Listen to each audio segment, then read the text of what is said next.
Welcome to the most incredible marketing show ever. The show where each week a panel of respected marketing strategists, all trained and certified by the legendary Dan Kennedy, share their wisdom, experience, strategies, and insights on how to use Dan Kennedy's philosophy on business and marketing in any type of business, and that you can apply to your business immediately. Here's your host, Craig Valine. Hello and welcome to the most incredible marketing show ever. I'm Craig Valine, your host today. And today I have my expert panel of Dan Kennedy certified experts, independent business advisors who know everything about Dan Kennedy. And so I'm just going to welcome you. You can just wave. We have Dan Cricks from Cleveland, Ohio, Becky Auer from Pittsburgh and Jupiter, Florida, Mark Imperial from just outside Chicago, Illinois, Mike Capuzzi from around the Philly area of Pennsylvania, Rochelle Shaw in Riverside, California, Chuck Troutman from Arizona, Ben Thole from North Carolina, and Joe Norcutt from my hometown, Massachusetts. Welcome, everybody. Pretty much this is our regular panel, plus or minus one or two, but it's going to be a great show today. So this month, the month of February, which we're recording this, we're focusing on a program that Dan Kennedy created called The Phenomenon. And the theme of that program is achieve more in 12 months than you have in the previous 12 years. And there are 4 points to that. It was attract more opportunity and cooperation, erase more obstacles, create more income and wealth, and achieve more important goals in just 12 months than the previous 12 years combined. And so in that program, there were 5 chief triggers that Dan says that trigger the phenomenon. And so I'm going to read them, and then we're going to focus on one of them today, and then the others in the previous episodes for the month. Number 1 chief trigger is you need to take action on your ideas and intentions. Number 2 is you need to radically change your preconceived and ingrained beliefs about your own limitations, about fast versus slow, and about money. Number 3 is you need an appropriate, viable vehicle, a business or entrepreneurial activity well-matched to your own talents, abilities, know-how, and interest, market-driven and capable of providing the fortune or fame or both you aspire to do. Number 4 is you need to understand and apply direct marketing and direct response marketing, as well as the full complement of direct marketing tools to the business. And number 5 is you need a support network of teachers, guides, mentors, and coaches who substitute their own successful experience and blueprints evolved from your slow trial and error experimentation. So that's a mouthful. But first, I want to start this episode off with Mark Imperial. Mark recommended this topic for the month of February. And Mark, tell us why you picked this topic. Sure, Craig. It's simply timing. So at the beginning of the year, I'm a recovering perfectionist, and the OCD in me tells me, if I'm going to work on something at the beginning of the year, it's got to be the biggest, boldest idea. And the concept of the phenomenon is really like achieving more in 12 months than you did in the past 12 years. So why don't we start it in January and February rather than wait till September? So it was as simple as that, Craig. Dan, I just read the order that we have the phenomenon, but number 1 was actually at number 5. And you said, hey, let's put that at number 1. You need to take action on your ideas and intentions. Why did you suggest that?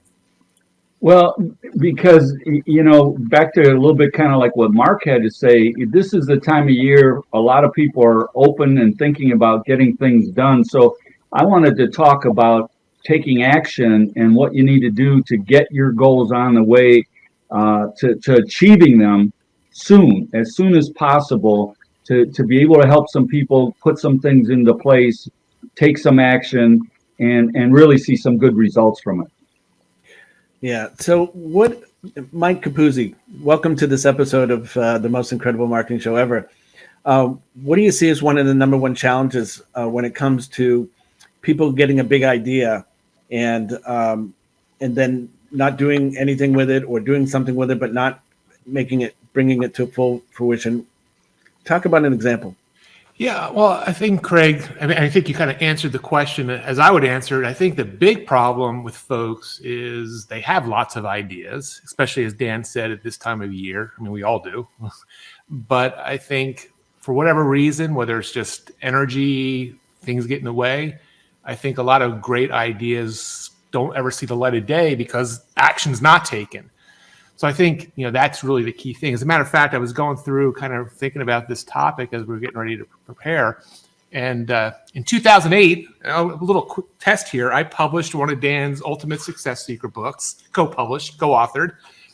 And he asked if there's one thing that is really the key to ultimate success. Now, I'm not going to put everyone on the spot here, but I'll ask a rhetorical question. What is that ultimate success secret? I know. Yeah. So, what if you read the book, you will come to find out that Dan's opinion of the ultimate success secret is massive action. That's the key. Massive action. Not even just action, but massive action. And when you think about that, that sounds like classic Dan, right? Dan doesn't do anything small.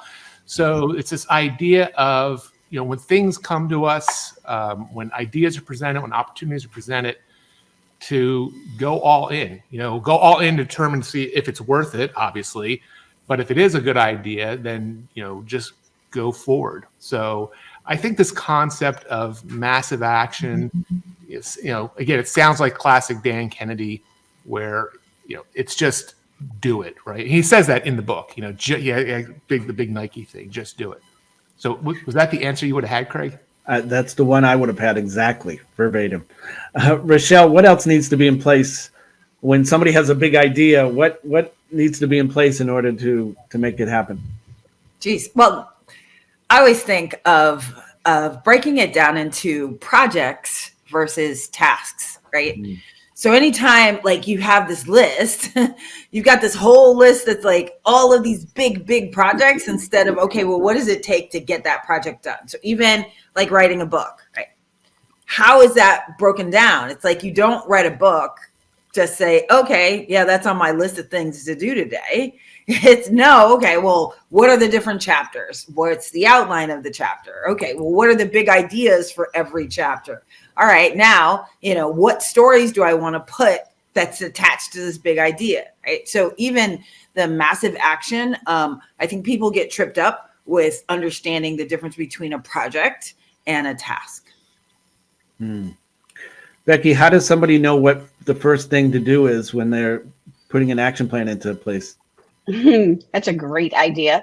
I always suggest if people don't have a mentor to have someone help you, right? And the key to that is you have to have somebody that's already been there and done that. So everybody, especially after COVID, wants to be a business coach or a life coach or something like that.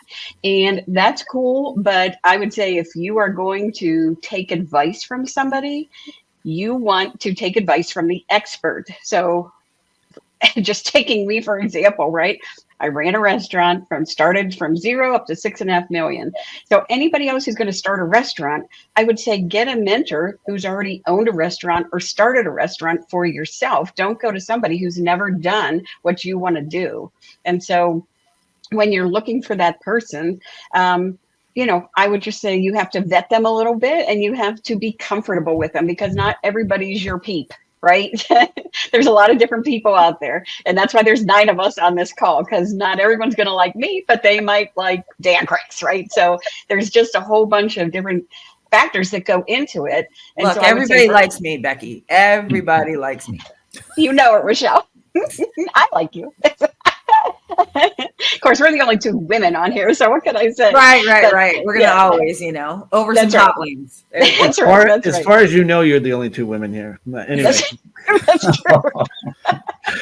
Chuck you Troutman. both could probably kick our asses too. Yeah, no kidding. Amen. So Chuck, what are some of the things you would advise somebody to do when they're starting out to take action, massive action? What are the first things they need to do? Well, 2 things Dan Kennedy would say. He would say that procrastination is the enemy of action because so many people procrastinate. And then the other thing he would say is good enough. He would not say to put out crap. but good is good enough, because Right. you can change it if you get it out there. But if you're a perfectionist and try to make it perfect, you will never be in massive action, because you'll be diddling around with the small shit. True that. Joe, how important are goals? We talked about goal setting in the month of January in our episodes. Then, how important are goals related to this topic? Well, the goal is where you're going to end up here. Basically, this is where, putting that goal in place and then saying, how do I get there to that goal, is where you need to basically come up with a manageable set of steps to get there. And basically, that's how you end up doing it. It's got to be outlined, just like, it was mentioned earlier. And even if you're just putting it down on paper, you have to have an outline somewhere. And then you work on that outline and you'll adjust it. But that'll help you get to the goal that you're ending with at the end. And you need to program it and figure that it's not going to happen tomorrow, but it's going to happen over a period of time. And you may have more than one item that you want to take into consideration. But concentrate on the first one, and as that one starts to line up and roll, then you can get into the next one. Don't overdo it and get too many things going at once, because then it gets crazy. And the thing is, too, you have to allot some time. This is the whole thing. Allotting time, whether it's, I find allotting time between 8 and 9 o'clock in the morning is a great time for me. It works. If you're trying to do it at 4 to 5, well, there's a phone call, there's this, there's that, and then it's gone. Oh, I'll do it after dinner, and it's like, well, something else came up. So I feel, dedicating some time in the morning before everything else happens, outline where are you at reaching that goal every week, and what you're doing, I think, is the most important part of this whole thing. Awesome. Ben, tell us what you would recommend to one of your members or your clients about trying to achieve this phenomenon. Yeah, I think one of the keys is, if you are trying to accomplish more in 12 months than you have in the previous 12 years, you need to approach things differently. And I think to carry on what some of the others have said, the people you surround yourselves with is super important. It's in addition to mentors like Becky mentioned, but also just the people you're working with, the people you're bouncing ideas off of in the day-to-day. Everyone has to have buy-in on that. One of the things I enjoyed about the phenomenon was just seeing the people that were featured in it, and that these were like regular people that you would meet up at some of the Kennedy events and so forth, and see that they're just normal people. They don't have any magical superpowers. Their superpower is just taking that massive action, not having everything have to be perfect, surrounding themselves with other people who are encouraging them, finding the mentors that have done it before. So there was no quote unquote formula other than that, the kind of behaviors that can lead to that kind of a breakthrough. Craig, one thing that really kind of did it for me, as far as the massive action is so when I lost it all, right after 9/11, and I had to rebuild back my telephone company, I just took this principle and said, okay, what is everything I know to do to build this company? Like, I wasn't looking at how much am I making this month? Like, I had no idea I had hit back the $1 million in 6 months. I just put my head down and did everything I knew how to do.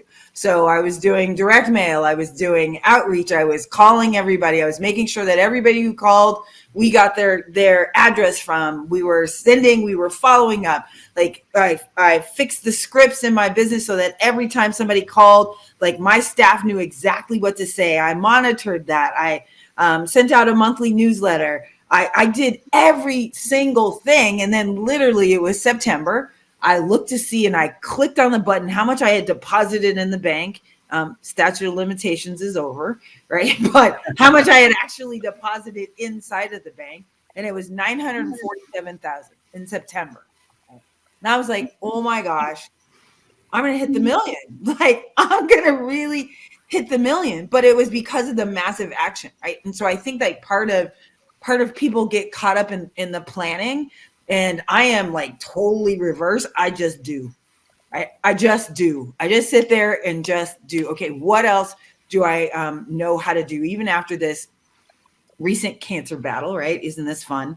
I sat there and said, okay, well, why don't you just do all the stuff you know how to do, Rochelle? And that's what I did. And so now things are totally different 7 months later, right? So it doesn't have to be, 12 months later, whatever, but Dan told me, it's not what takes so long. It's not the process. It's you, him, and Han, and doing the hokey pokey and sticking your right foot in, right foot out, and deciding, should I do it? Should I not? Should I stay or should I go to men? Right? That's what takes the longest. It's not you doing the actual action that takes the longest to get you there. And once I heard him say that, it was go time for me. Right. Hold on, everybody. We have to take a quick break to get a message from our sponsor. We'll be right back.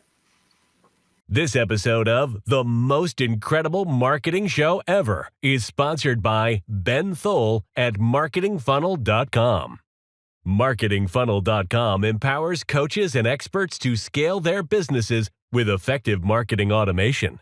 To get a free copy of their marketing automation playbook to transform your strategies, go to marketingfunnel.com. Now, back to our show. All right. So, Dan, you had something to say? Yeah, Mark said in the beginning about us having all these big ideas, and what Rochelle just said about just taking massive action. She's not normal, and I don't think anybody in the panel is normal because of all the training we've had. And the other reason we're not is because of we're hanging with like-minded people, which is what got me so excited about bringing this band back together, if you will. But Mark said about a bunch of big ideas.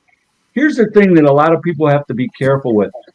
People outside of your world who haven't been maybe where we are will shoot those ideas down and you'll put them aside real quick. I had it happen to me a number of years ago. I was part of an organization and they didn't get it.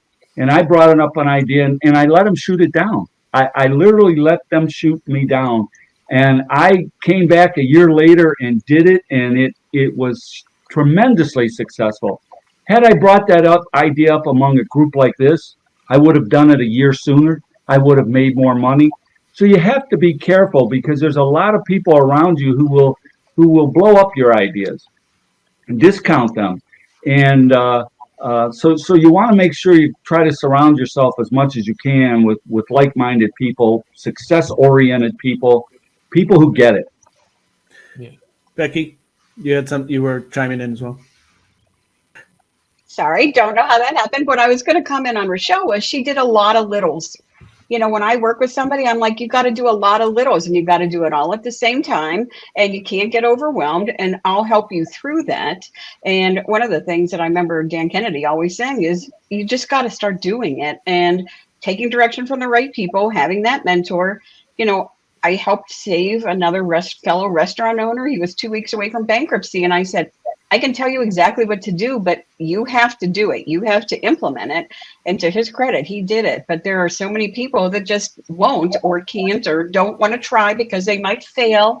And, when that happens, I kind of like, okay, everybody fails. I tell my kids, hurry up and fail because it brings you closer to success. Right. I was president of the California Junior Chamber of Commerce, and they had a tool called the CPG, the Chairman's Planning Guide. And it was 10 questions that you ask running before you do any project. The first question would say, what is your primary purpose of this project? Number 2 are, what are the secondary goals of this project? Number 3, who needs to be involved to make this project a success? Number 4 is, what are the tools, resources, and things you need to make this a success? Number 5 or 6 is, what potential problems can occur along the way that, so it had a series of questions that nearly guaranteed a success in making things happen. And so my question to you is, what tools do you use or do you know of that can help someone stay on track to make sure they get things done on a regular basis? So Mark, let's start with you. Yeah, before getting into tools, I wanted to make a comment. We've been mentioning a lot about, massive action and being the theme of the book. And here's the Chicago version, Mike. We published the Chicago version of the Ultimate Success Secret. And yes, if you read the whole book, it's massive action, right?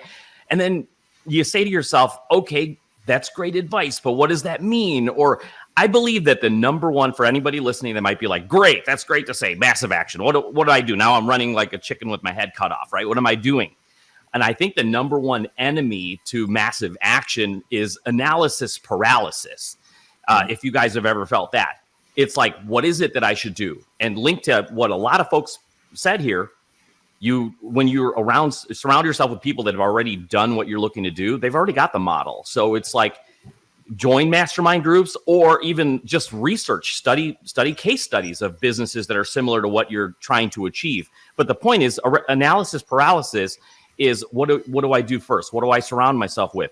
And I think it's linked to like throwing grenades. I throw a lot of grenades too, but I think the real cure to analysis paralysis is when you fully wrap your mind around direct response marketing, you kind of get a nutshell model of like what it takes to launch and grow any business. And you almost can fit any business into the model of direct response marketing. And I've created a process of 5 what I call profit loops. There's literally just your lead generation loop, your conversion loop where you convert folks, your ascension loop where you rise people up into your organization. You've got your then you've got your retention loop. How do you keep all your customers? And then I've got my referral or multiplication loop. How do you multiply that business? And every business on the planet sort of fits into that same model. So once you know that model, you're going to know what steps you need to take. Like Rochelle, when you mentioned that you were going to start a business, you kind of already knew what the massive action was because you understand what's my lead generation system, what's my conversion system going to be, what's my ascension system going to be, what's my retention system going to be, and what's my exponential reach model going to be, right? Right. Once you understand all that, and it might sound like a lot, but there's a learning curve to it. But once you get it, man, you could launch almost any business that you want. So I just wanted to put that out there, Craig, and kind of clarify it for anybody that might be thinking, what should I take massive action on? Right. And I think maybe it's first your own learning of understanding the models, if that's helpful. Yeah, most people that are watching this or listening to this, I hope, already have a business in some way, shape, or form. Because what Rochelle said, and what I also went through this experience back in 2019, I lost everything. And so I had to get back up on my feet as quickly as possible. So I started with the assets that I had available, and that was my group. So I reached out and I brought them to dinner and I said, hey, here's what happened. Here's what I'm looking to do. Anybody interested? They all raised their hands. So we started doing those meetings again. However clumsy it was, we did those at a meeting. There was problems and everything, but it still just got it going and got people involved and wanted to and loved being there. And then it was like, what's next? Let's get the mastermind back together. Let's do this, that, and the other thing. So I had just asked a question about what tools and resources, but at the risk of going away from that question, what are marketing assets or having those resources available essential to taking massive action? And if not, how do you do it? I want to throw in a tool real quick now that you mentioned that, Craig, because it's actually really simple. And I think everyone here on the call will resonate with this tool.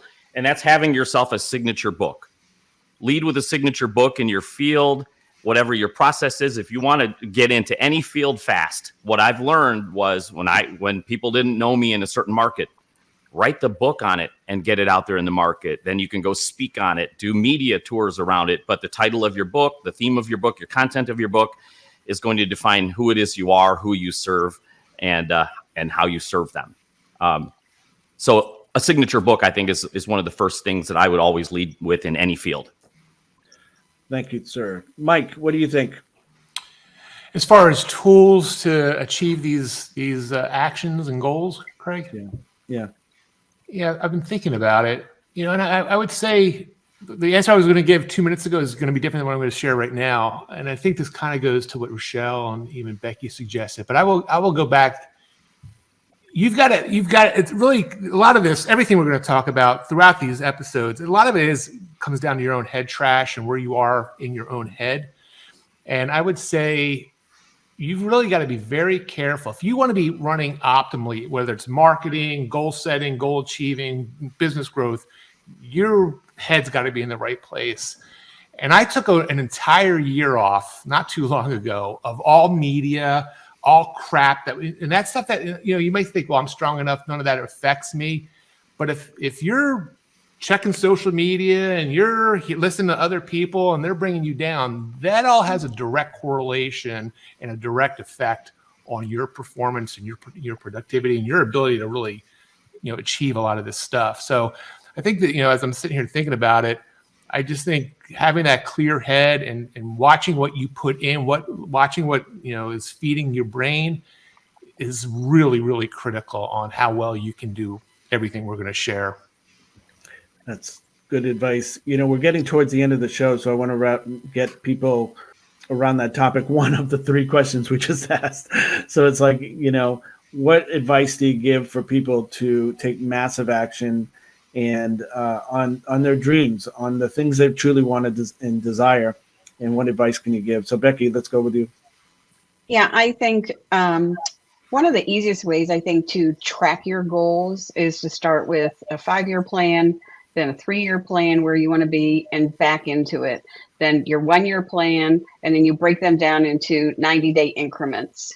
And so for anyone starting out, there's several planners or workbooks out there where that will help you when in 5 years I want to be here, in 3 years I want to be here, in 1 year I want to be here. So we can probably put links to them, or you can just research them on your own. Taking consistent action, it just has to be the right action, right? So you have to not guess. You have to have some direction from that. And then you just break them down into actionable pieces. And it's all so easy to say, but it is not the easiest to do. And we all get that because we've coached and helped other people as well as ourselves. And so I would just say, take consistent action, but find a mentor to make sure you're on the right track with that. Awesome. Chuck, last advice, tools, resources, anything you want to say? Well, I can't go with a 5-year plan because at my age, that could be a life sentence. So the number one tool, I believe, all of us that facilitate mastermind groups and have for years and years, is for someone to be in a mastermind group, but take it very, very serious and use that for accountability, as well as getting the ideas from all the members, and then particularly maybe investing side time with the coach or the leader of that mastermind group to really help you stay on track for what you're trying to do and to get into that massive action. Awesome. Rochelle, what do you have to say about this? Gosh, I am always the rebel. I would say do these 2 things, right? Just do what you know how to do right now. Just get some movement, because it's always easy to steer a moving car instead of a parked car. Did I stop again? No, you're fine. Okay, I'll keep going. Just do what you know how to do. Like, I think so many people I'm searching and I have to know the right answer, and the perfectionist gets in us, and school taught us to go find a teacher and find the right one. And then it has to be, just do what you know how to do. If all you know how to do is knock on doors, then go knock on friggin' doors, but at least it's going to move you closer to your goal. Awesome. Joe, what do you have to say? Any tools, resources, or last minute advice? Well, I would say the advice here is commit to the time to do it. Because, I've been working with someone during the month of January, and I've been getting I'm getting to it. And I'm like, well, we've come towards the end. I think you haven't gotten to it. And I've tried to convince him to, because he goes into his office like at 8 a.m. and people are talking to him and there's things going on. And I'm like, close the door. They can all wait 60 minutes, and let's get these steps completed. So, and I've got him taking at least one easy one to see if we can get him rolling. Once he sees that, then I expect him to move forward with other parts of the goal. But it's all about committing to that time. Awesome. Ben, last words, tools, resources. Sure. One of my favorite Dan Kennedy isms, and I think he spoke about this in relation to the phenomenon, and that is that the parable or the fable of the tortoise and the hare was written for the tortoise market to kind of make them feel better about themselves and not feel like they had to, go move fast. But action will always trump inaction, and fast action is even better because even if it's not the success you want, you're getting that much closer. As I think Becky had said, like fail fast, figure out what's not working, move on to the next thing, keep optimizing, and then only through that will you be able to reach that speed of implementation that's going to get you where you haven't gotten before. Dan Cricks. So I'm going to bring it real down to the basic level. Rochelle talked about doing all this action when she was trying to get back, and for me, I use something that's simple, so simple people ignore it. It's not sexy, it's not techie. Something that's integral to me getting a lot done is this right here. I use a to-do list all day, every day. So that's for next week, but this is what the last half of this week looks like. Yeah. Okay. And what this does is in the morning, I sit down and I write down the things I want to get done. And I write down what I want to get done for the week and then per day. And then I work from that. And we all know this. And I think, Joe, you were just talking about it with a client. We all know that our day never goes the way we plan it to. There's going to be a fire to put out. There's going to be some, even in our life, our regular life. This allows me to get back to it. I put that fire out. I take care of that thing. Then I get back quickly, because where we lose a lot of time when we're trying to get things done is when we get off track for whatever. It takes too much time to get back on track. With this, all I have to do is look at, I have to have this done. And I'll even put down, I need to get this done by 3:00, or I need to get this done by noon. And I keep coming back to it. And as you can see, it never ends up the way it starts out. Things are added, they're crossed out, they're highlighted, but that helps me keep on track for getting a lot of massive action done. And then the other thing I do is I check everything off as I get it done. Okay, you'll see over to the side here where I check things off. At the end of the day, I want to look. And it's important that you're able to kind of keep score. Wow, I got all of those done. Okay, sometimes I don't. That's the reality of it. The next day I have to come back and get it. Or sometimes I'm ahead of the game and I get some of tomorrow's stuff done. But it helps keep me on track to get progress on that massive action. Awesome. All right. Well, we're getting to the end here, so I'm going to wrap up with this. One thing I do want to say is that it's impossible for us to cover this in detail in a 30-minute show. So if you liked what you heard from any of the expert panel guests here, the Dan Kennedy certified IBAs, reach out to them. Their contact information is in the description and or on our website. Also, we have a free gift pack for anybody listening to the show. Go get it. It's free, and it's your way to tap into each guest if you wish. So that's it for this episode. Thank you for watching. Thank you, everybody, for being here today. Be ready to hear another episode every Thursday. And thank you again. I'm Craig Deline. Bye. Thank you for joining us this week on The Most Incredible Marketing Show Ever. New episodes are available every week on Thursdays. To receive a free gift pack from our expert panelists and get access to show notes from previous episodes, be sure to visit our website, www.mostincrediblemarketingshowever.com. If you're watching this on YouTube, please hit the subscribe button and click the bell up in the right-hand corner to be notified of future episodes so you'll never miss a show. While you're at it, if you found value in this show, we'd appreciate you clicking the like button and leaving a comment on what big aha you got during the show. That's it for today's episode. See you next week.